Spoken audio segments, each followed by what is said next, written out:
You're listening to Civic Media. You can tune into any of our live shows on any radio station across the state with the Civic Media app. Find us in your phone's app store and listen anytime, anywhere. This is your WXCO Daily News Roundup for Bull Falls Radio, 98.9 FM and 1230 AM in Wausau.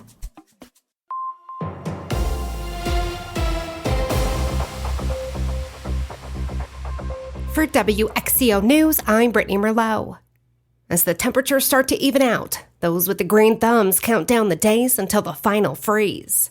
But cold overnight temperatures, still dipping to the low 30s, can nip new plants. Frost advisories went out last night in northern parts of the state and will likely be issued again tonight, but further south. Areas far east will also be at risk for frost, so be sure to bring in any sensitive plants or cover them up.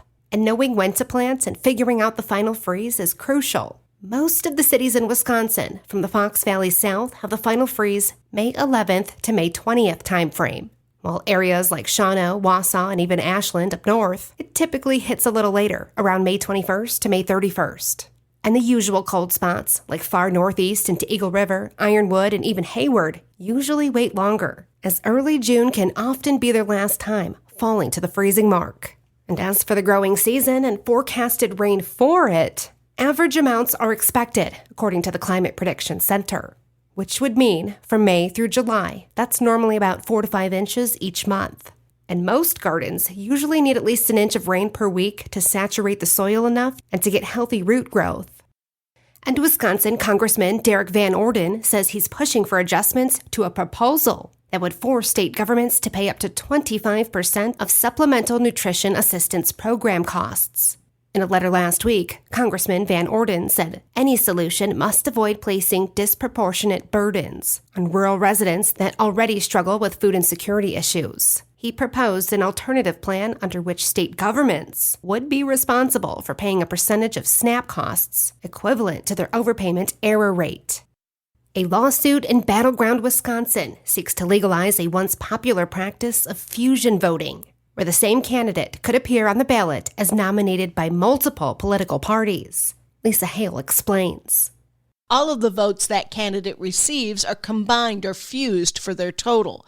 Supporters say this would empower independent voters and lesser-known political parties at a time of increasingly bitter partisanship.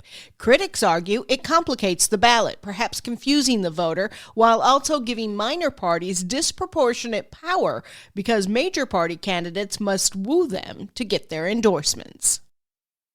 And a recent poll found a majority of Wisconsin voters are confident in the accuracy of the 2024 state election process. A TMJ4 report says the poll found about 78% of voters were very or somewhat confident that votes in the 2024 election were accurately cast and counted. The study also found that the overall level of confidence and accuracy was even higher for the April 2025 election. The poll, conducted by the Bipartisan Democracy Defense Project, comes as President Donald Trump repeats claims that the 2020 election was rigged.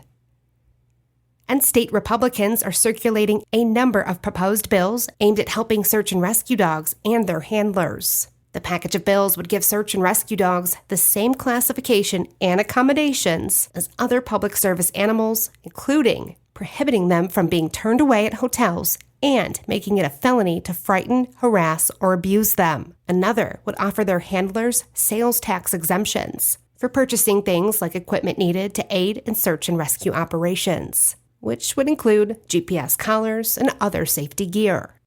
Another person involved in the meth and cocaine trafficking organization in Marathon County has been sentenced. 29-year-old Jessica Colby of Stratford. This is the third person sentenced from the 2024 investigation. Colby was identified as a facilitator for the group.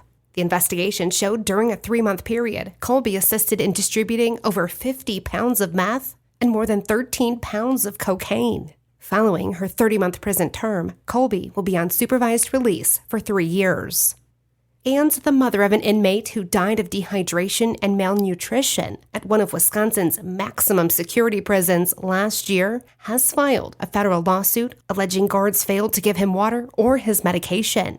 Lisa Hale tells us more. Donald Mayer was found dead in his cell at Waupun Correctional Institution in February 2024. Court documents show guards had turned off the water to the cell during the week leading up to his death without documenting it and didn't give him his mental health medication. Mayer's mother, Jeanette Mayer, filed the lawsuit seeking unspecified damages in federal court in Milwaukee. The prison's former warden pleaded no contest that same day to a misdemeanor charge in connection with Mayer's death and was fined $500. And state Democrats are proposing legislation that would block hedge funds from purchasing single-family homes in Wisconsin, as the state sees growing home prices and low housing supply in many municipalities. Lawmakers say the legislation would help prevent residents from being priced out of the market by investment money. And with nearly unlimited resources, hedge funds have roughly outbid individual home buyers for properties, operating them as rental properties or flipping them for a profit soon after. Residents are running out of time to receive benefits through the Wisconsin Home Energy Assistance Program. The heating season ends on May 15th, but you may still have an opportunity to receive help with your heating and electric bills. Households at or below 60% of the state median income level could be eligible for benefits, and you can submit an application online right now.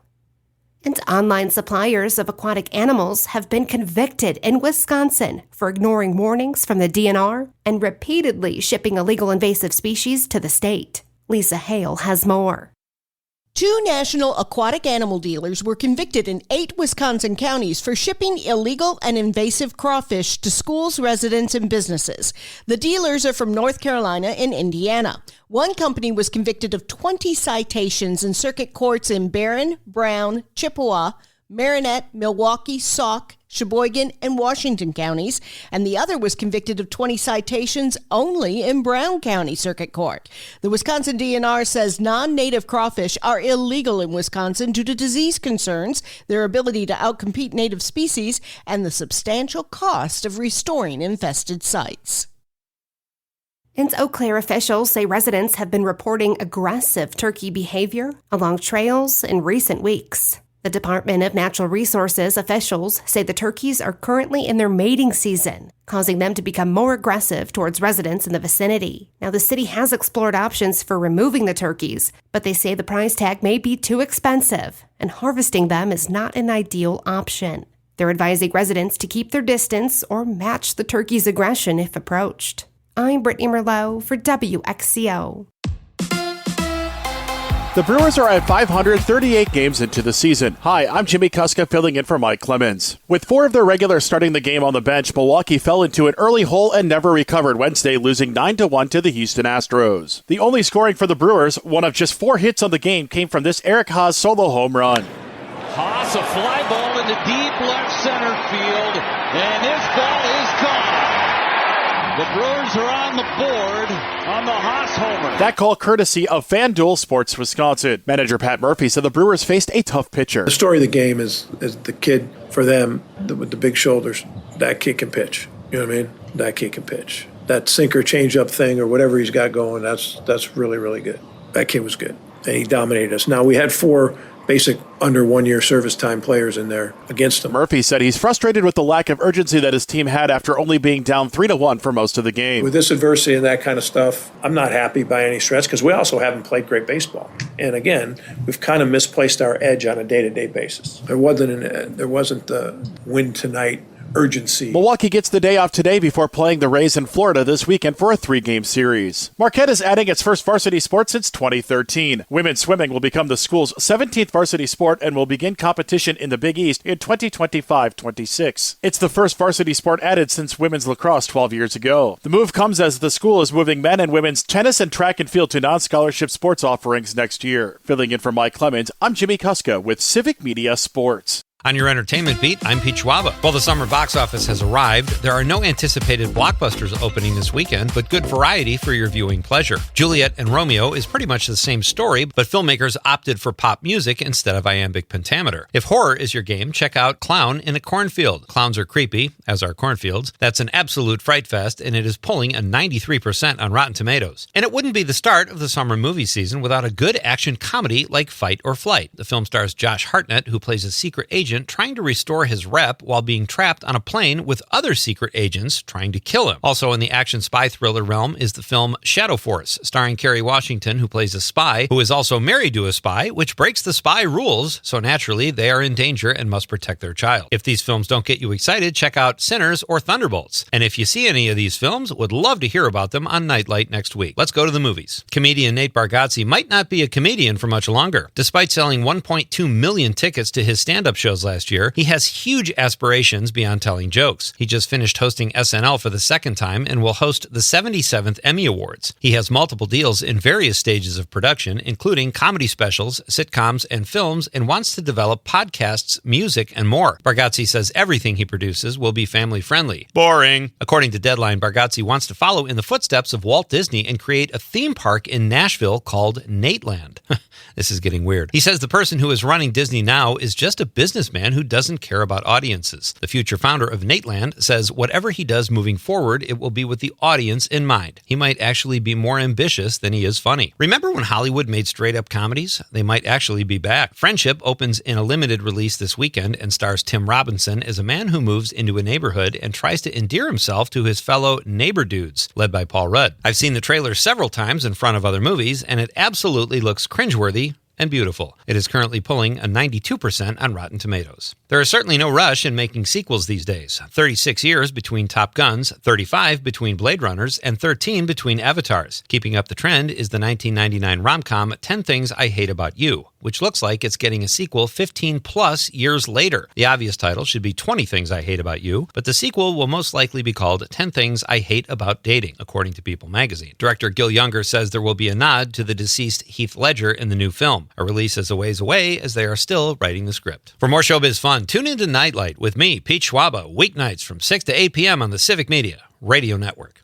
Mostly sunny today. We'll get to around 63 for a high this afternoon with wind out of the east at 5 to 15. Tonight, clear, low dropping into the low 30s. Could be a little frosty tonight, so watch those petunias. Tomorrow, sunny 73 will be in the mid to upper 70s with lots of sun right on through the weekend. I'm meteorologist Sean Cable. Current temperature 44. That's your WXCO Daily News Roundup from Civic Media. Subscribe to this podcast on Spotify, Apple, or wherever you find your podcasts. Find more news at bullfallsradio.com. The national news cycle never stops, but it can be hard to find news about your local community. Civic Media is dedicated to providing quality local and state news coverage across Wisconsin. With the Civic Media app, you can get notifications about local stories that matter to you and your community. Find the free Civic Media app in your phone's app store and choose notifications from the menu to tell us what kind of news you want to hear about.